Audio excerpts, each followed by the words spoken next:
Mais uma vez, graça e paz do Senhor Jesus, boa noite, bem-vindos, é bom estarmos juntos. Hoje, então, nós vamos meditar em cima do tema que nós temos colocado aí na nossa página, Busque a Fonte. Na verdade, lembrando aquilo que já dissemos há alguns dias atrás, hoje estamos de novo diante de uma palestra. Este sermão é uma palestra. Nós estamos trabalhando com um tema onde vamos apresentar aos irmãos, da forma mais didática possível, o tema em cima do texto de Jeremias 2,13, que é de uma necessidade premente na vida espiritual de todo e qualquer crente de qualquer época e muito especialmente nos dias de hoje. Eu convido você então a ler o grande lamento de Deus em Jeremias capítulo 2, versículo 13. E hoje estaremos passeando aí dentro desta palestra em alguns outros textos, porque o tema impõe isso sobre nós. De forma que você deverá estar aí me acompanhando nas leituras que vamos fazer para que não se atrapalhe, não se perca, para que você possa manter o ritmo da sua atenção e da pertinência da abordagem deste tema tão importante.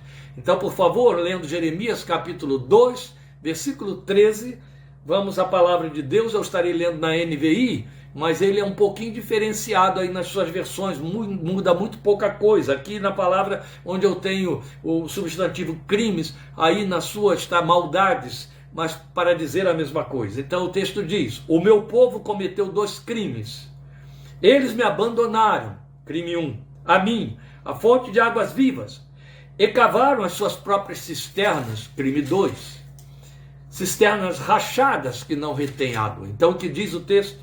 O meu povo cometeu 2 maldades.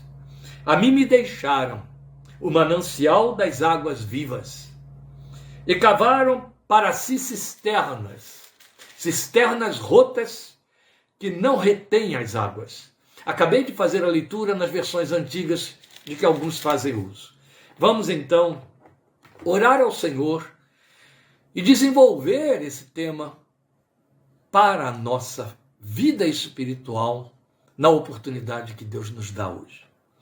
Pai, obrigado pela palavra que chega ao nosso alcance e à nossa acessibilidade.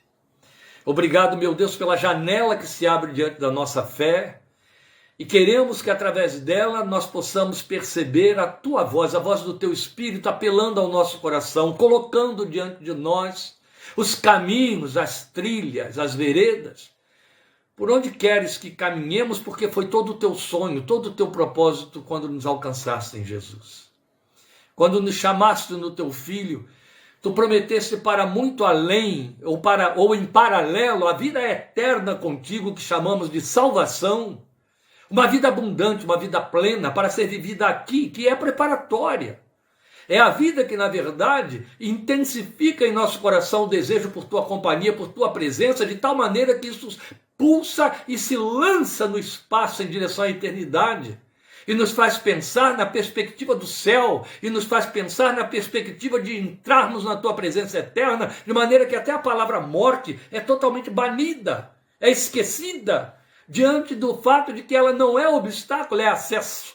Acessibilidade, a realização plena desta tua doce presença, mas o treinamento, a preparação para vivermos e desejarmos e ansiarmos esta presença, é a manifestação e a vivência desta presença no nosso dia a dia, por fé, de maneira que possamos viver e dizer como o apóstolo Paulo: vivo não mais eu, mas Cristo vive em mim, e a vida que agora vivo no corpo, eu a vivo pela fé no Filho de Deus, que me amou e a si mesmo se entregou por mim. Oh, gloriosa promessa, Deus! Oh, gloriosa palavra, que precisa achar lugar em nossos corações, achar lugar de desejo, de perspectiva e expectativa, de oração, motivo de oração, conteúdo de oração, núcleo de oração, que nos leve à tua presença.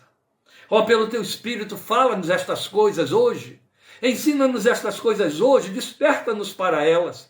Serve-te, Deus, desta palavra para nos aproximar de Ti por meio de Teu Santo Filho Jesus. É no nome dele que oramos, esperando na Tua graça e para a Tua glória. Amém, amém. Você viu aí o tema? Busque a fonte. Não sei até onde, de fato, a Igreja de Cristo dos dias de hoje está muito consciente deste construto que foi colocado por Jesus na nossa fé, fonte. Ele, uma certa vez, em diálogo com a mulher de Samaria, vocês vão lembrar, junto ao poço de Jacó, ele disse para ela que ele tinha uma fonte de água viva, que quem bebesse dele nunca mais precisaria beber outra vez. Uma água viva. Aquela mulher com compreensão materialista, ainda não transformada, ela entendeu que ele estava falando de uma água superior àquela água, que era de tal ordem que a pessoa, não tendo mais sede, não precisaria mais da água física, temporal. Dá-me desta água, Senhor. Eu quero esta água. Aí Jesus mostra para ela de que ele de fato está falando, se revela como profeta, e mostra que essa água é bebida internamente, é na palavra. Tanto é que você vai encontrar uma das últimas expressões de apelo de Apocalipse, em Apocalipse, a toda a humanidade, em especial a igreja, dizendo: quem tem sede, venha. Venha e beba. Beba de graça da água da vida.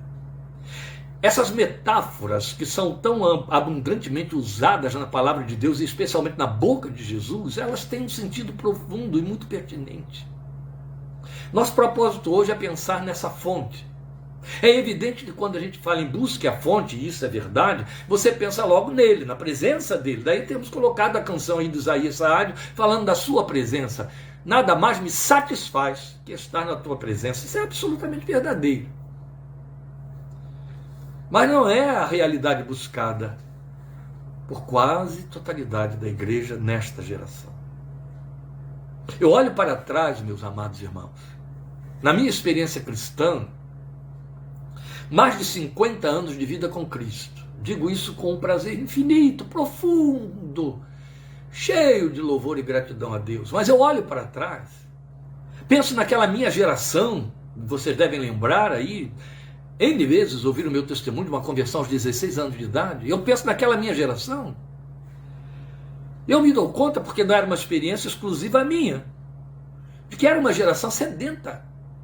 E que tinha tanta sede que buscava se dessedentar na presença de Deus. Buscar a presença de Deus, buscá-lo, era algo que se impunha sobre nós. Não era um programa opcional. Era uma ansiedade, era um anseio. E eu lembro que nossos líderes usavam muito uma expressão que estava bastante corriqueira na época. Tenham cobiça espiritual, cobicem a presença de Deus. Usavam muito isso. Interessante que nós temos aqui um lamento que já remonta a mais de 2.500 anos, mas que está acontecendo diante dos nossos olhos nos dias de hoje, no coração de Deus. O que ele está dizendo aqui em Jeremias? Que lamento é esse, Jeremias 2,13? O meu povo cometeu 2 crimes. O primeiro é que me deixaram, a mim, que sou manancial das águas vivas. E depois, o outro, cavaram para si mesmos cisternas. São cisternas rotas que não retêm as águas. Dentro do contexto, você vai ver que eles estavam fazendo buscas para fora da presença de Deus e do seu controle e domínio, da sua soberania. Mas na questão da igreja, da realidade dos crentes nos dias de hoje, essas cisternas me apontam até nossos sistemas, até mesmo nossa eclesiologia. Nós criamos cisternas através das próprias igrejas, de nossas reuniões. A perda de alvo, a perda de objetivo, que não leva mais a igreja em direção ao louvor da glória daquele que está no trono, mas e sim, ainda que glorificando e cantando e etc., em se satisfazer, em conseguir obter respostas temporais para suas necessidades temporais, muito longe de sede da presença. Isso faz com que a busca seja em torno de cisternas rotas. Ou seja, pega-se a água da fonte e tenta-se mantê-la ali. Alguns fazem isso de forma muito literal. Eu bebi ontem no culto e agora vou tentar usufruir dessa água nos meses que virão, de maneira que eu não preciso renovar, como se a fonte fosse continuar fluindo, guardada ali no cantinho de uma cisterna particular, onde eu posso ir de vez em quando para suprir a necessidade ocasional. Estamos falando de coisas críticas, mas que fazem parte da realidade da experiência evangélica dos dias de hoje. Há um apelo no coração de Deus. E o apelo do coração de Deus é que eu sou a fonte que não tem sido mais buscada. Na verdade, as pessoas estão sendo ensinadas ou induzidas a buscarem o entorno de Deus, as coisas que dizem respeito ao Senhor Jesus, mas não a pessoa do Senhor Jesus. Nós temos visto isso de forma intensa, impactante, salta diante dos nossos olhos, em cima de qualquer cobiça, necessidade, inquietação temporal. Há até aqueles que fazem da igreja mesmo, do próprio movimento de conversão, de envolvimento, a fonte. Toda ela que se tornaria ou se faria necessária, não é real, não é aí. A igreja é apenas a via de acesso à fonte, que é o nosso Deus. Mas aquilo que aconteceu com Israel antigo está acontecendo diante dos nossos olhos. Eu quero justamente falar sobre essa fonte aí, a metáfora criada em Jeremias e de que Jesus trabalhou muito bem. Nós vamos a esses textos. Mas eu quero ainda trabalhar com o pensamento fonte. Jesus se referiu a essa fonte em metáfora, falando de uma vida espiritual intensa, falando de uma vida espiritual pujante, viva, para aqueles que nele crescem. Na verdade, é a promessa de vida espiritual constante. E aí, nesses termos, dinâmica para nós crentes. Jesus falou de um dinamismo espiritual, de uma fonte que jorra, e ele usou o verbo jorrar. Ele fala de jorra como rios, rios de água viva fluirão, jorrarão do seu interior, ele disse. Quem beber de mim vai beber de uma fonte que nele vai se transformar em rios, rios que transbordem. Ora, por mais que eu queira ser medíocre na visão das metáforas, por menos atenção que eu queira dar, ou por mais recolhida ou encolhida que seja a minha inteligência para pensar espiritualmente nessas metáforas e parábolas criadas para que tem por objetivo não só me ensinar, mas explicar o meu entendimento espiritual, por menos que eu queira dar atenção e entendimento a esta palavra de Jesus, o movimento fala por si mesmo. Há uma dinâmica impressa nessa metáfora. Rios de água viva fluirão do seu interior. No interior de quem? De quem crer em mim. Ele está falando de quem? Ele está falando de um crente lá no futuro, que no momento, porque não é crente, ele não é fonte, ele não tem fonte, não há rios que transbordam. Não, ele está falando de quem crê. Quem creu, crê e crerá. Então ele está falando daquele que realmente dele bebeu. Se bebeu de Jesus, ele disse, há uma fonte transbordando aí dentro, há um movimento. Há uma intensidade.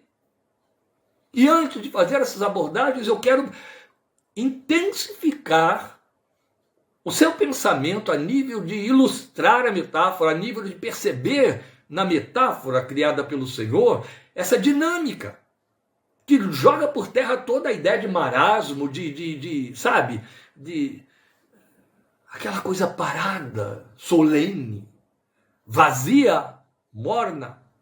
Não, eu vou intensificar um pouco mais. Você sabe que eu moro aqui numa cidade que, embora com toda a sequidão de todos esses dias, a gente tem até rido, porque há temporal para tudo quanto é lugar, derrubando árvores, etc. Em Analândia, foi um regador que despejou aqui um pouco de água ontem à noite. Não passou disso. Mas aqui nós temos muitas nascentes, cachoeiras, grandes, pequenas, para todos os lados. É evidente, os rios, seu espelho d'água tem diminuído cada dia mais, porque estamos vivendo um período de sequelas da nossa humanidade depravada, desgraçada, que está destruindo tudo para cumprir Apocalipse, né? Na verdade, isso tudo aí tem a ver com essa destruição dos biomas, pela ganância dos homens, sua improcedência, imprudência. Mas a verdade é que ainda os temos, eles estão correndo por aí. E de vez em quando aparece um olho d'água novo, não sei se isso vai continuar acontecendo, e às vezes eles surgem dos lugares menos esperados. E eu lembro bem, eu já citei isso aqui, então os que têm nos acompanhado estão me ouvindo apenas repetir uma história, mas ela entra como introdução da nossa palestra aqui, dessa ilustração da ideia de fonte que jorra. Mas eu me lembro que até bem pouco tempo, aqui perto da nossa casa, há alguns anos atrás, há poucos anos atrás, começou a correr uma fonte nova, um novo olho d'água surgiu num sítiozinho que fica aqui no final da rua. E essa fonte d'água que surgiu, que brotou, começou a correr e atravessar a rua em direção ao riacho. Então nascia a uns 60 metros do riacho, atravessava a rua e caía dentro do riacho. E aí aconteceu que a prefeitura resolveu asfaltar essa rua e fazer um asfaltamento, né, cobrindo tudo ali capeamento asfáltico, indo até o outro lado.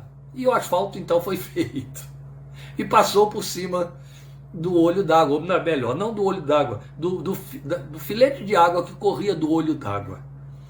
E aconteceu que a água continuou a fluir e foi se intensificando, ia passando por cima do asfalto e começou a romper o asfalto com sua força, porque ela continuava procurando o lugar do rio. Aí não teve jeito, não é? Tiveram que os construtores, os engenheiros, etc., entender que nós precisamos ceder à fonte que ninguém pode vencer, dominar, impedir, interromper, bloquear. Então eles tiveram que fazer uma nova obra com manilhamento que captava a água dessa fonte nova que surgiu e levava para dentro do rio, por debaixo do asfalto, para deixar o asfalto intacto e perfeito. Muito interessante, porque isso mostra o que nós estamos acabando de dizer. Jesus falou: esse rio que eu puser dentro de vocês, você beber em mim, automaticamente isso vai virar um rio que vai fluir. Ele não pode ser retido. Não há modernidade que possa impedir que essa água continue correndo. Se tentar, vai implodir. Se tentar, vai haver estragos. Ou se tentar, vai haver dores, vai haver aflições. Deixa a água fluir. Há aqueles que identificaram dentro de si esta fonte e a deixam fluir em tudo que fazem e como vivem. Para alguns são os crentes que parecem muito acesos. Eu não estou falando de euforia, eu não estou falando de histeria, eu não estou falando daqueles paroxismos que ocorrem em cultos eivados de emocionalismo, não. Eu estou falando de vida apaixonada. Eu estou falando de vida que busca a Deus, cara enfiada na Bíblia, joelho no chão, coração aberto para investir no reino, que pensa no reino, que busca o reino, que aspira pelo reino, que, entende, vive em função dele. Há uma fonte lá dentro que ele não consegue reter, e aí ele parece mais aceso, não é? Ele está sempre voltado para aquela linguagem que para os frios, os vazios, os mornos, parece a linguagem do religioso, é a linguagem do puritano, é a linguagem do fanático, é a linguagem daquele que está alienado da realidade do dia a dia. Mas, na verdade, ele está vivendo a sua realidade, que foi para a qual ele foi alcançado em Cristo. Então, ele, de fato, pisa na terra, mas a sua cabeça está lá no céu. Como Paulo disse, pensai nas coisas que são do alto. Então, o que ele faz é atraído por lá e volta-se para lá. Ele busca o Senhor, ele pensa no Senhor, o que ele faz sempre em função de transformar aquilo no seu culto pessoal diário. Glorificar ao Senhor, vivendo em função dele. Não é criando programinhas, vou orar por isso aqui assim, eu vou fazer com que haja um toque evangélico naquilo ali que eu vou fazer, nesta reunião de família ou coisa parecida. Isso aí são superfluidades, isso aí na verdade não passa de mimetismo, não tem valor nenhum. E são artificialismos, crises religiosas. Não, estamos falando de algo natural, de algo original, espontâneo, que não pode ser impedido, que se torna o estigma de uma nova personalidade que foi recriada na cruz. E tem essas marcas. Tem as marcas de uma espiritualidade presente. Literalmente o que Paulo chama de espiritual. O crente espiritual, o homem, a mulher espiritual. E há aqueles que nunca se deram conta da fonte. Acham que a sua vida espiritual morna, vazia, está de bom tamanho. Nem mexa com ela. Nem mexa. Deixa assim, eu não quero ficar igual aquele sujeito ali não, está comprometendo muita coisa, porque ele fica abrindo mão de coisas que eu não quero abrir mão, que para mim representa perda. Ele perde, porque afinal de contas, ele fica priorizando coisas que invadem, outras que são muito importantes para mim. Não se dá conta de que lá dentro tem uma fonte que nunca foi, nunca deu cara, nunca apareceu do lado de fora. Porque para essa pessoa, essa promessa do Senhor é uma utopia. É algo que talvez tenha morrido há 2000 anos atrás, ali mesmo entre os 12 que o ouviram. Havia mais de 12 ouvindo, ele estava na festa dos tabernáculos, ele estava na festa em que se derramava água nos pés do altar. Então, lá no templo. Então, meus queridos, não é para esses, então, a promessa. Não, eles é que não se deram conta deles. E há ainda aqueles que sabem o que viveram antes. Entendem que hoje não é mais assim, mas que já aconteceu. Tiveram uma vida e uma experiência de um dinamismo espiritual que foi se apagando, amornando. De tal maneira que em algum momento não ouviram o que Paulo disse a Timóteo: desperta, assopra, abana o dom de Deus que há em ti. Desperta. Porque já viveram isso. Até olham para o passado com nostalgia, chorando e dizendo: o meu primeiro amor, meu primeiro amor.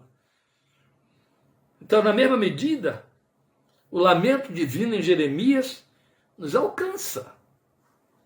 A verdade é que, seja pelo fato de que a fonte não dá as caras, ou já existiu e foi se fechando, a verdade é que o lamento permanece.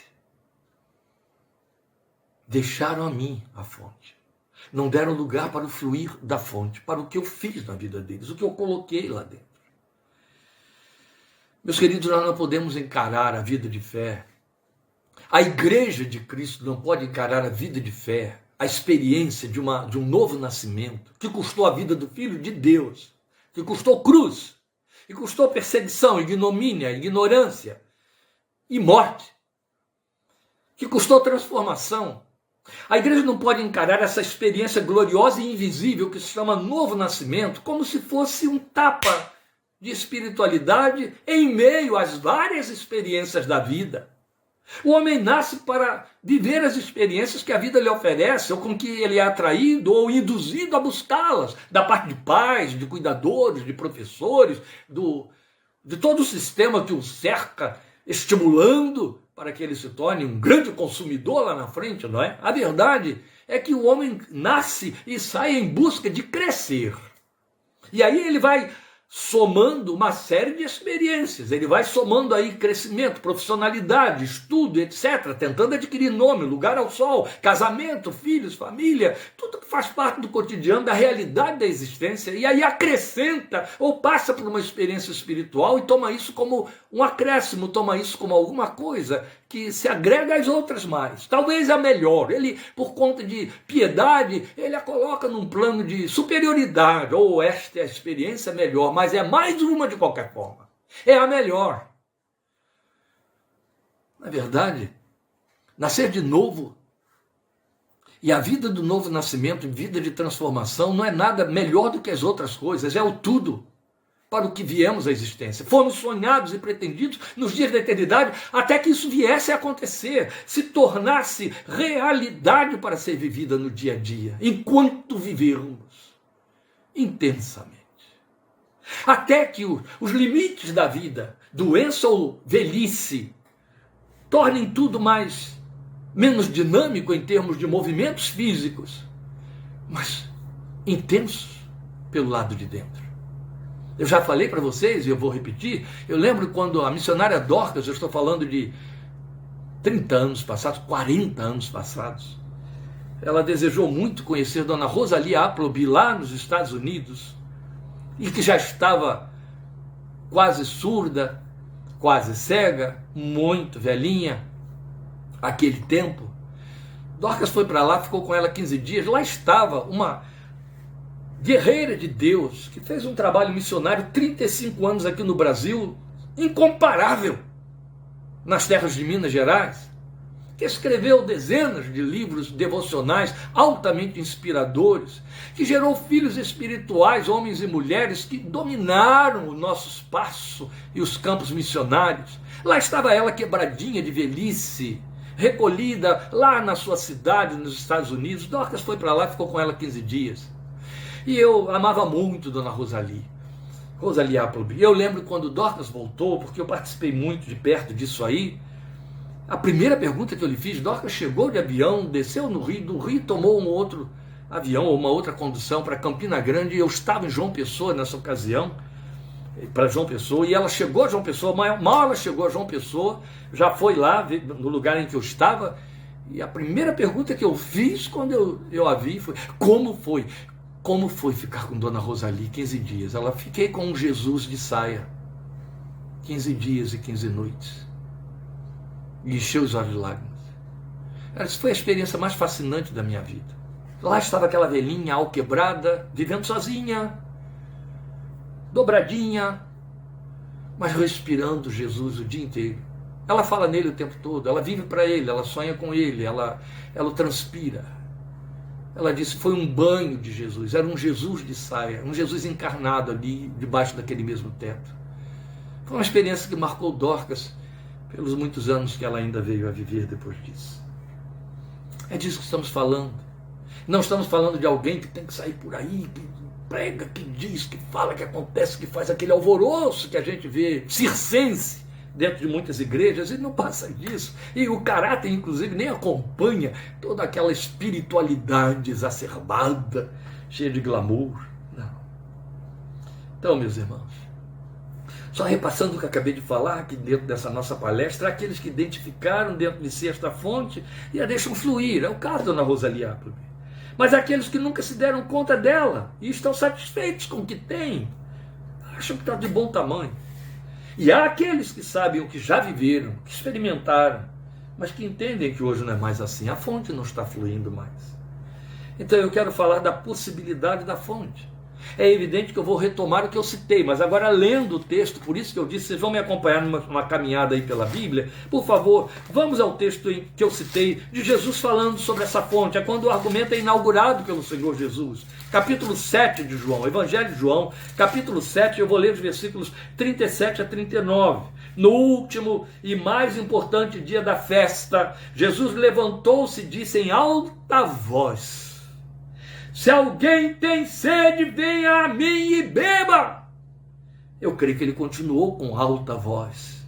Quem crer em mim, como diz a Escritura, do seu interior fluirão rios de água viva. É bonito, porque ele deixou muito claro aqui, quem crê em mim, como diz a Escritura. Ele não disse quem crê em mim segundo seu intelecto, segundo seu entendimento, segundo o que acha que deve pegar de mim, que lhe interessa a meu respeito. Como lhe foi ensinado, como diz a igreja, como diz o grupo dali ou daqui, a sua denominação. Não, quem crê em mim, como diz a Escritura, se crer em mim como a Escritura diz, do seu interior fluirão rios de água viva. Pronto, isso aqui não deixa dúvida alguma de que ele está localizando essa fonte, esses rios, aqui dentro. É do seu interior, não é do seu verbalizar, não é do seu gestual litúrgico, é do seu interior. A fonte passa a habitar o lado de dentro para tornar verdadeira também a palavra que ele disse. A boca fala do que está cheio o coração. Do seu interior fluirão rios, ele bota no plural, de água viva. Não é rio de águas vivas, é rios de água viva. Aí vai João explicar para nós no versículo 39, ele estava se referindo ao Espírito, que mais tarde receberiam os que nele crescem. Até então o Espírito ainda não tinha sido dado, pois Jesus ainda não fora glorificado. Pronto, fechou aqui a equação. Ele disse, eu vou botar dentro de você o Espírito, o Paráclito, o outro Consolador. Ele virá para estar dentro de vocês.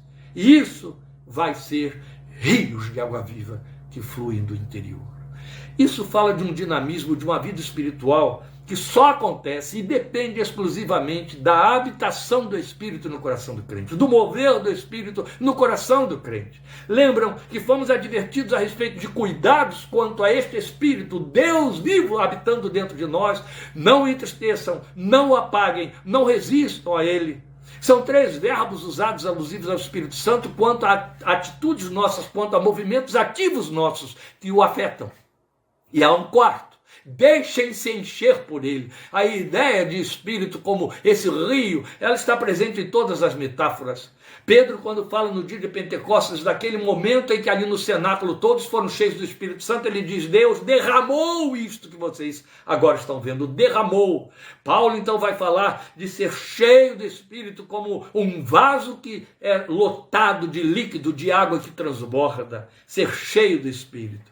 E esse cheio do Espírito está ligado a uma busca ativa e está ligado ao fato de que eu devo ter o cuidado de não inverter a posição, entristecê-lo, apagá-lo ou resistir a ele.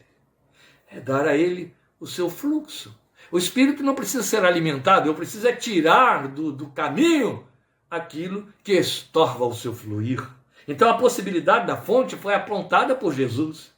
Ela é uma linguagem que ele resumiu nessa ideia de fonte jogando rios, e a gente não pode deixar isso passar batido. A gente não pode olhar para isso de forma irresponsável e insensível, ou apenas com um esclarecimento intelectual religioso. Ah, que linguagem linda de Jesus. O que ela tem a ver comigo é a pergunta que eu tenho de fazer. O que ela muda na minha espiritualidade, na minha experiência particular e pessoal, é a pergunta que nos cabe fazer. O que rios de água viva, a partir do momento em que eu crio nele, representa na minha espiritualidade, na minha forma de cultuar, de ser crente, de ser evangélico, de ler Bíblia, de ir a culto. O que muda? Onde é que está? É apenas um rótulo, é um título? Eu saio portando a minha Bíblia, eu amanheço, eu durmo, eu me levanto, eu trabalho, eu entro, eu saio, eu brinco, ou eu descanso, apenas pensando em que eu tenho um rótulo, há aí uma fonte de um rio que jorra? Ou há uma dinâmica que Jesus disse que vai acontecer porque ele é a verdade, ele não faz falsas promessas. Então onde está essa dinâmica? O que está acontecendo se ela não está sendo operada? Pois bem, a pergunta outra que vem logo em seguida, que a inteligência nos obriga a fazer é: o que isso representa? O que isso de forma prática significa? Ora, você não pode abrir mão da dinâmica imposta pela metáfora. Por isso que eu citei aqui o olho d'água em Analândia. É rio que flui. Se é rio que flui, isso fala de movimento. É a semelhança do que ele tinha dito em João 3,8, que aquele que é nascido do Espírito é soprado de um lado para outro, como o vento, que não sabemos de onde vem nem para onde vai, mas ouvimos a sua voz. Assim é todo que é nascido do Espírito, Jesus disse. Ele fala de movimento. Olhe para os homens de Deus no Novo Testamento. Não vamos para o Velho, onde também isso já acontecia, mas olhe para os homens de Deus no Novo Testamento, já que a igreja, a história da igreja começa a partir do momento em que o Espírito visivelmente desce sobre os crentes. E depois se derrama sobre tantos outros de igual maneira. Olhe para a igreja nas penas de um Paulo, olhe para a igreja na estrutura de um Filipe, evangelizando o ministro da rainha de Candace. Olhe para a igreja, não precisa ficar pensando em milagres, em efeitos, em fenômenos. Foi isso que o pentecostalismo fez, reduziu, colocou dentro de um invólucro o movimento do Espírito e a vida do Espírito, de forma que sempre que se fala a palavra Espírito, a pessoa pensa em alguma coisa exacerbada ou em dons. Mas o Espírito carrega em si mesmo o fruto, caráter, marca transformadora, entende? Pense em você como aquela história da pedra filosofal, que tudo em que tocava virava ouro. É uma espiritualização de ambiência, é uma espiritualização de contato, é uma invasão do reino de Deus no meu ambiente de trabalho, no meu diálogo, na minha conversa, no meu grupo familiar, no meu contexto parental, nas reuniões sociais com os meus parentes, mesmo os crentes. Era onde então isso deveria fluir com mais leveza. Há uma canção no coração do crente chamada oração ao Deus da minha vida. Há uma adoração que sai pelos olhos naquilo que ele vê, naquilo que ele contempla. Há uma sensibilidade em cima do que ouve, do que entra pelos ouvidos. Transforma em adoração, em canção, aquilo que é o som que passa batido, desapercebido, ou provocando reações malignas e carnais dos outros. Mas dentro daquele que tem um rio fluindo, há transformação espiritual. Sabe, por onde o rio passa, ele molha, ele molha, ele molha. Deixa cheiro de águas. Ele rega. Ele leva a umidade, ele tira a sequidão. Produz vida. Então, meus amados, e essas metáforas crescem se você for para Ezequiel, por exemplo, que fala do rio de água viva. Então, meus amados, a questão é olhar para a promessa e dizer como ela está acontecendo comigo. Não é tentar fazer comparações. A igreja exacerbada do poder da esquina. A igreja que diz que está cheia de poder porque os crentes lá gritam, rolam pelo chão, fazem aqueles alvoroços todos e 90% daquilo tudo não passa de palhaçada. Não, não é isso. Em hipótese alguma. Porque todo aquele alvoroço lotado, hiperlotado de emocionalismo não transforma o caráter, não muda, não o faz ser melhor homem, melhor cidadão, melhor pai, melhor mulher, melhor filho, melhor esposo. Não faz. Pelo contrário, induz aquilo que Paulo em Colossenses diz, não é eficaz contra a sensualidade, espicácia do que fica encoberto. Não vamos entrar por aí. Eu quero apenas que você entenda que não deve fazer comparações. O rio fluindo significa que eu tenho uma espiritualidade cultica, ritualística de alvoroço? Lembram quando essas eram as classificações pecaminosas que faziam-se a respeito das igrejas, a igreja fria e a igreja quente, a igreja do poder e a igreja sem poder. A igreja sem poder era que não batia palma, a igreja sem poder era que não cantava corinhos, a igreja de poder era a igreja que batia palmas, o povo saltava, o povo pulava, o povo dançava, cantava corinhos, músicas de poder, músicas que matam o diabo, que corta a cabeça dele, que metralha, que tal. Esse tipo de circense de fazer evangelho ficou caracterizando e discriminando crentes. Esse aí está cheio de poder, esse aí não tem nenhum. Não é disso que estamos falando. A fonte fala de paixão. A fonte fala de comprometimento consciente. É triste você encontrar e conviver com crentes, até entrar no ambiente de igreja deles e ver esse vazio saindo pelos olhos. Parecem plateia de circo, plateia de espetáculo, da mesma maneira como entram para assistir no teatro municipal uma grande peça, e ali às vezes até se emocionam, reagem, assistem o culto do domingo nas suas igrejas. E ainda saem falando. O louvor hoje estava horrível. Por quê? Porque não mexeu com as emoções do sujeito. Sabe, você sabe que eu estou falando de coisas reais. A palavra de hoje, me encheu de emoção, falou o meu coração. Eu me lembro de uma vez que eu fui botar os crentes de canto na parede, pregando na igreja deles, alguém disse, ele não está bem hoje não. Meus queridos, a fonte fluindo, fala do crente com uma inquietação interna, ele vive lotado de esperança, ele sai da mesmice, ele olha para além do que é temporal. Olha para além do que é temporal. Olha para além do que é temporal. A mente e o coração estão ocupados com as coisas do alto. Não precisa fazer missões e receber chamado para ir para lá ou para cá. Ele tem uma missão com ele mesmo. Ele é um adorador nato. Ele é um adorador perene. Nada pode ser mais pobre do que você tornar medieval a sua forma evangélica de ser. Ou seja, adorador por instância, adorador por agenda, adora no templo e no domingo. E adora porque alguém está conduzindo a pauta da adoração. Há uma batuta lá regendo. Ai, que pobreza. Que coisa triste, triste. O adorador não sabe qual é o primeiro nem qual é o último dia da semana. O adorador não sabe quando o dia começa e quando termina. Ele vive seu Deus, ele o respira. A fonte flui, a fonte flui. Estamos falando de paixão, meus amados. Estamos falando de paixão. Águas vivas. É aquele manancial citado em Jeremias. É isso. Rios fluindo fala de fonte posta do lado de dentro. É Jesus quem põe. E não pode ser impedido.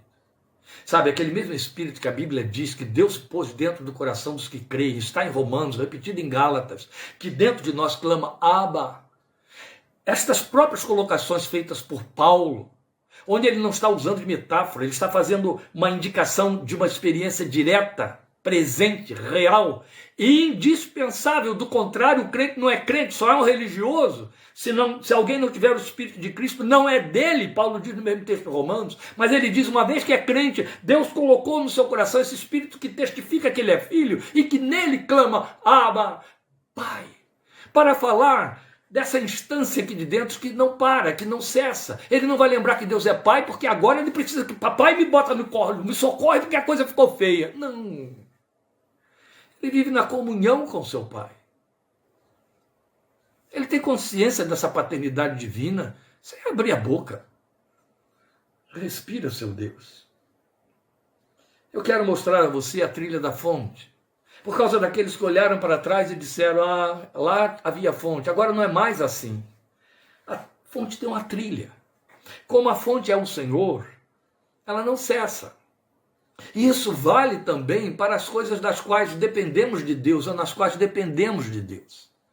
Eu espero que vocês estejam acompanhando com a conexão em dia, que eu estou recebendo comunicação aqui de que a conexão está lenta. Não sei o que é que está havendo, que eu estou aqui com a conexão a minha conexão presente aqui. Então espero que esteja fluindo normalmente aí, que seja só uma desinformação do meu provedor, tá? Espero que tudo esteja indo bem. Mas o que eu quero falar agora é sobre a trilha da fonte. A fonte tem uma trilha. Eu ainda tenho um tempinho para falar disso aí. Ela não fica presa às circunstâncias, nem depende das circunstâncias. Ela vai continuar lá dentro fluindo. Sabe quem tipifica isso para nós de forma plena? Obrigado, Anderson. É Elias, profeta. Elias tipifica para nós essa fluência da fonte que não cessa, porque ela é Deus, ela está ligada a Ele. É Ele é quem a mantém, é quem a sustém. Ele, obrigado, queridos. É o Senhor. Lembram da experiência de Elias? Por favor, me acompanhe nesses textos que eu vou citar para você, em 1 de Reis. É muito importante que a gente vá lá, porque Elias, como eu disse, vai provar isso para nós de uma forma muito bela. É evidente que alguns reduzem essa experiência de Elias à questão do seu sustento. Tudo bem, a fonte também tem a ver com isso aí, mas não se detém aí, não se reduz a isso. Ela vai muito além. Quero lembrar a você o que temos em 1 de Reis 17, de 2 a 4. O texto diz assim para nós: depois disso a palavra do Senhor veio a Elias: saia daqui, vá para o leste e esconda-se perto do riacho de Querite, a leste do Jordão. Você beberá do riacho e dê ordens aos corvos para o alimentarem. Ora, meus irmãos, nós sabemos o contexto. Elias havia profetizado por ordem de Deus que não haveria chuva nem orvalho por 3 anos e meio em Israel. Bem, e o profeta teria que ficar escondido da fúria de Acabe, que queria acabar com a vida dele. E então Deus esconde Elias e o manda ir para junto do ribeirinho de Querite, um pequeno afluente do Jordão. E ali ele ficaria bebendo daquela água enquanto Deus o mantivesse escondido ali. A continuação do texto diz para nós que, passado um tempo, o rio secou. A essa altura, qualquer um estaria olhando e dizendo assim: peraí, eu entendi mal, o rio secou, então Deus não está por detrás disso, não está garantindo nada, não é Ele a fonte da qual eu estou bebendo, por que o rio secou? Aí o texto continua e diz para nós nos versículos 7 e 8, algum tempo depois o riacho secou-se por falta de chuva. Claro, Deus disse que não ia chover. Então a palavra do Senhor veio a Elias: vai imediatamente para a cidade de Sarepta de Sidom, e fique por lá. Ordenei a uma viúva daquele lugar que lhe forneça comida. Olha, também o texto diz para nós, logo depois, no versículo 10, e ele foi. Quando chegou à porta da cidade, encontrou uma viúva que estava colhendo gravetos. Ele a chamou e perguntou: pode me trazer um pouco d'água numa jarra para eu beber? Percebe que a fonte só mudou de endereço? Continuou fluindo. Ela secou lá no Querite, mas já estava em Sarepta de Sidom, na casa de uma viúva pobre, que estava ali vivendo a míngua com seu filho. E Elias já chegou lá com sede. E a primeira coisa que ele perguntou é: tem água dentro de uma jarra na sua casa? Tem água na sua casa? O que Elias entendeu? O Senhor me mandou para cá. Então eu estou vendo essa mulher aí, eu vou ter fonte de água jorrando aí dentro da casa dessa mulher. E você sabe que muito mais coisas aconteceram, não é? Em termos e em nome de milagres de Deus. Mas o que estamos mostrando é que a fonte não secou. Ela apenas mudou de trilha. Foi isso que ela fez. Mas continuou fluindo. Depois nós vamos ter de novo do capítulo 18, ainda a história de Elias, versículos 41 a 45, me acompanhe por favor. O texto diz para nós: e Elias disse a Acabe: vá comer e beber, pois já ouço barulho de chuva pesada. Ainda a seca estava lá reinando 3 anos e meio. Tudo estava seco. Não havia capim para os animais, não havia como o povo se dessedentar. As cacimbas estavam secas, os açudes estavam secos, os rios estavam secos. Não foi só o Querite. E ele começa a dizer para Acabe, passados 3 anos e meio: corre para casa, porque já há ruído de uma grande chuva. Só pela fé ele podia fazer uma declaração dessas, e era questão de fé mesmo. Então Acabe foi comer e beber. Mas Elias subiu até o alto do Carmelo, dobrou-se até o chão e pôs o rosto entre os joelhos. Vai e olhe na direção do mar, disse ao seu servo. E ele foi e olhou. Não há nada lá, disse ele. 7 vezes Elias mandou, volte para ver. Na 7ª vez o servo disse, uma nuvem tão pequena quanto a mão de um homem está se levantando do mar. Então Elias disse, vá dizer a Acabe, prepare o seu carro e desça antes que a chuva o impeça. Ora, o rapaz falou o que viu. Eu estou vendo apenas uma nuvem tão pequena que é do tamanho da mão de um homem, ou seja, tão insignificante para você falar de ruído de grande chuva, foi o que bastou para Elias. Elias sabia, a fonte só mudou de endereço. A fonte agora não está mais no Querite, não está mais em Sarepta de Sidom, a fonte está no alto, a fonte está numa nuvem tão pequena e tão distante, mas que vai se transformar em temporal. Avisa Elias, senão a água vai pegá-lo pelo meio do caminho. Era o que bastava para Elias, avisa Acabe, era o que bastava para Elias, porque ele conhecia a fonte. Ele sabia que a fonte só muda de trilha, mas não seca e não cessa.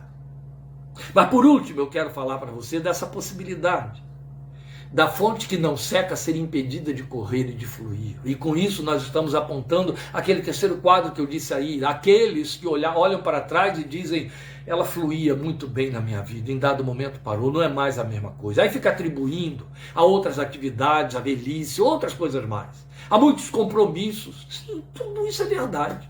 À exceção da velhice, os muitos compromissos são verdades. Eles criam impedimentos para o fluir da fonte. O impedimento da fonte é como o asfalto que tentaram colocar aqui sobre o olho d'água ali da rua acima.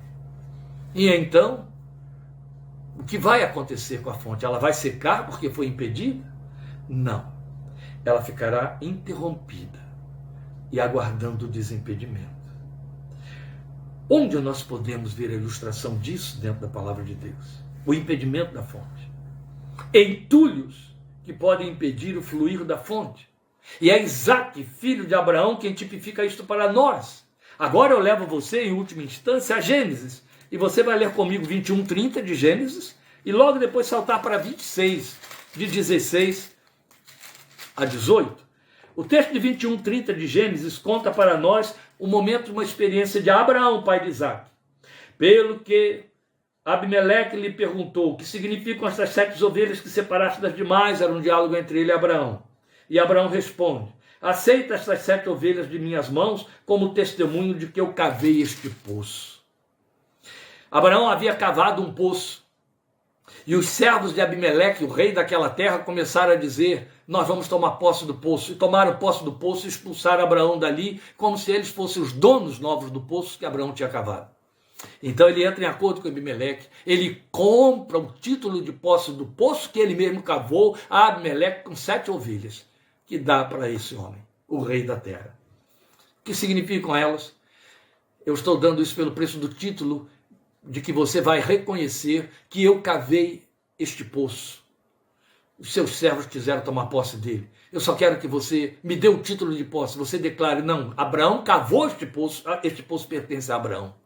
Pois bem, quando você vai para o capítulo 26, e você vai ver, o texto mostra para nós, se você for fazendo a leitura, que Abraão foi cavando outros poços, além daquele que está ali. Por onde passava? Por onde passava ele cavava poços, para colher água, para se dessedentar, para suprir o seu povo, os que estavam à sua volta. Mas quando chega o tempo de Isaque, Abraão já tinha morrido, já haviam se passado alguns anos. O texto diz para nós, do capítulo 26, versículos 16 a 18, e é onde isso tem a ver comigo e com você. Então Abimeleque pediu a Isaque, sai de nossa terra, pois já és poderoso demais para nós.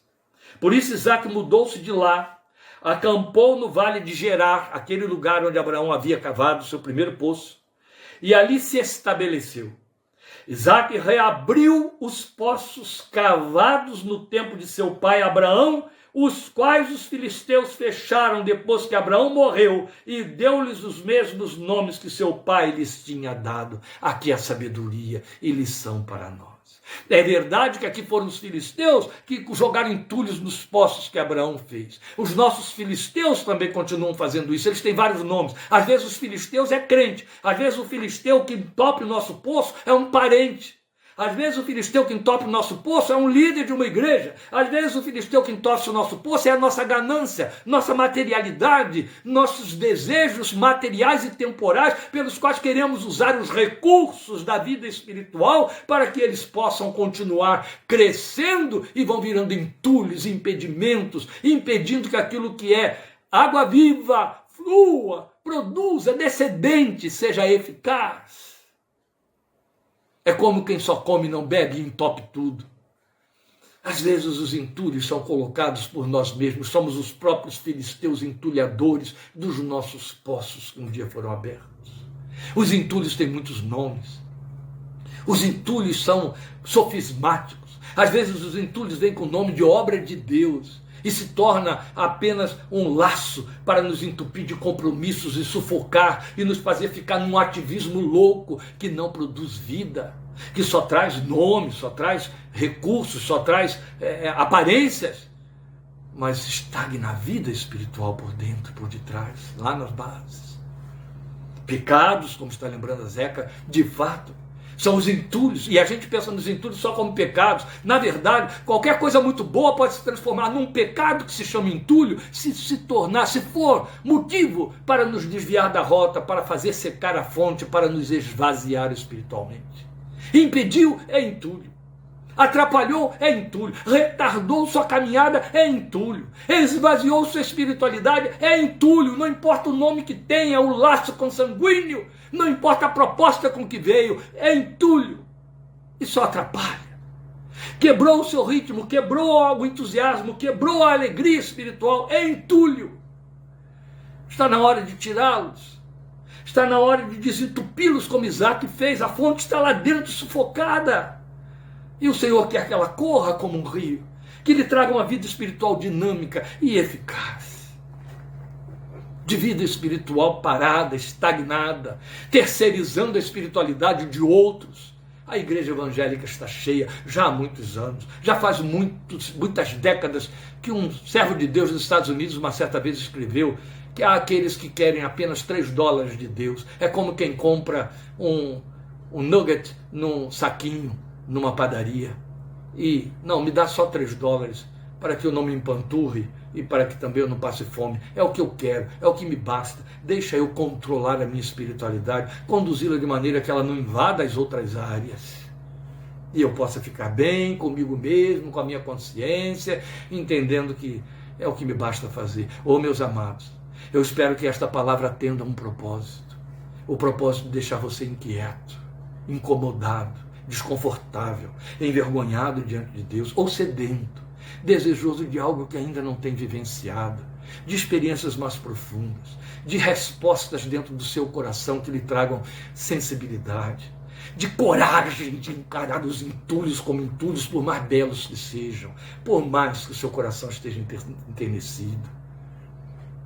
Quantas vezes, no meu ministério de pastor, e eu me lembro de Dorcas que me ensinou isso muitos anos antes, propostas de trabalho espiritual, de envolvimentos com atividades, com agenda, eram verdadeiros entulhos que me secavam por dentro, porque não partiam da vontade de Deus, porque só atendia à vaidade de uma igreja local que queria botar alguém lá no púlpito para poder fazer a festa e coisa semelhante. Mas meu coração não estava ali, porque eu sabia que aquilo não redundava na glória de Deus, era só ibope para o grupo, para a igreja, era só preenchimento, sabe, recheio de agenda pastoral, e isso fazia um mal terrível.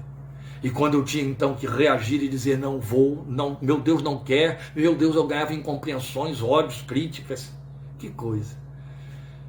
Isso prova quão longe desta verdade está a mentalidade do povo de Deus. Por outro lado, me lembro muito bem das vezes sem conta em que esbarrei com tantos crentes que são águas vivas. Vou dizer uma coisa, e esta coisa que eu vou dizer é a última palavra que eu vou dizer hoje, vai escandalizar céu e terra. Não sou agradável a muita gente, não sou simpático a todo mundo, e eu estou me referindo não só à exterioridade, eu me refiro até a parentes, aos que são mais chegados. Porque, na verdade, meus amados, sem nenhuma presunção, sem nenhuma pretensão de superioridade espiritual, isso não existe no meu coração, glória a Deus que não, pelo contrário. sem nenhuma pretensão de ser mais ou melhor, porque são os títulos que vêm logo como pedradas para rebater o que eu vou dizer. A verdade é que, sabe, em paralelo ao que disse o salmista, que os nobres que há na terra são aqueles em quem meu coração tem prazer. Eu não gosto de estar em contato com qualquer tipo de ajuntamento que não me traga acréscimo, cujos conteúdos não compõem os conteúdos que custaram a vida do Filho de Deus por mim na cruz. Não é só o fato, e pelo simples fato que o sujeito tem título de pastor, ou é crente, ou atua na igreja, ou é evangélico, que ele tem conteúdos que possam ser trocados. Conteúdos nobres, conteúdos edificantes. E eu não estou me referindo a citação de teologia ou de Bíblia, muito pelo contrário, é conteúdo internalizado, é a encarnação do verbo no coração do crente, que faz com que isso saia pela cara dele, de maneira que se ele canta uma música popular, se ele dança uma dança popular, ele está jogando para fora coisas espirituais, ele consegue espiritualizar aquilo que é motivo de carnalizar outros. Esse me atrai. Entende? É com quem eu gosto de passar tempo, de gastar tempo. E não estou dizendo que venho ou eu vou para que estejamos juntos, ajoelhados, Bíblia aberta e lendo Bíblia. Não, é vivência, é convívio. É quem eu levo comigo para a praia ou para um passeio, ou quero estar lá. Tem conteúdos espirituais. Não estou falando de simpatias, eu estou falando de empatias. Estou falando de águas vivas que fluem. De maneira que aquilo que sai na conversa descomprometida ou comprometida edifica. Porque em dado momento, em qualquer momento, basta você dar um pequeno toque e lá de dentro vem alguma coisa que enternece, que enche a alma, que te joga na presença, que te ilustra, que te acrescenta, que te esclarece, que te ilumina e que te ensina. São esses que eu quero comigo. É com quem eu quero gastar tempo, passar tempo, me ocupar. Porque quando não houver essa possibilidade, muitas vezes elas vão se tornando cada vez mais raras, eu prefiro ficar recolhido entre mim e meu Deus. Entende? Não vale a pena, meus queridos. A essa altura da vida valerá menos a pena desperdiçar tempo quando há uma fonte que precisa fluir e que precisa, ao transbordar a água, encontrar vidas que queiram delas se dessedentar. Amém? Se este é o seu coração, vem comigo. Eu acredito que nós temos três vertentes de uma mesma verdade aqui. Há uma fonte que não pode ser detida e que, quando não flui, precisa ser desobstruída. E este é um trabalho nosso, em que se associam desejo e fé. Amém? Deus te abençoe, te guarde e te fortaleça. Estejamos juntos terça-feira, em nome de Jesus, às 8 da noite. E o Senhor ponha no seu coração sede, desejo e busca para que uma fonte real flua, de maneira que afluam a essa fonte homens e mulheres verdadeiros para Deus. Amém? O Senhor te abençoe. Grande abraço, Conceição. Que alegria ter você aqui participando conosco. Leve um abraço ao seu esposo, para esse nosso povo aí de Itaboraí. Deus abençoe e fortaleça. O Senhor te abençoe e te guarde. O Senhor faça resplandecer o seu rosto sobre ti e tenha misericórdia de ti. O Senhor sobre ti levante o seu rosto e te dê paz. A graça de nosso Senhor Jesus Cristo, o amor de Deus nosso Pai e a comunhão do Espírito Santo de Deus sejam com todos nós, todos aqueles que em verdade, fome e sede nos seus corações, com sinceridade, buscam a presença de nosso Deus. Obrigado por sua companhia, em nome de Jesus. Deus te abençoe.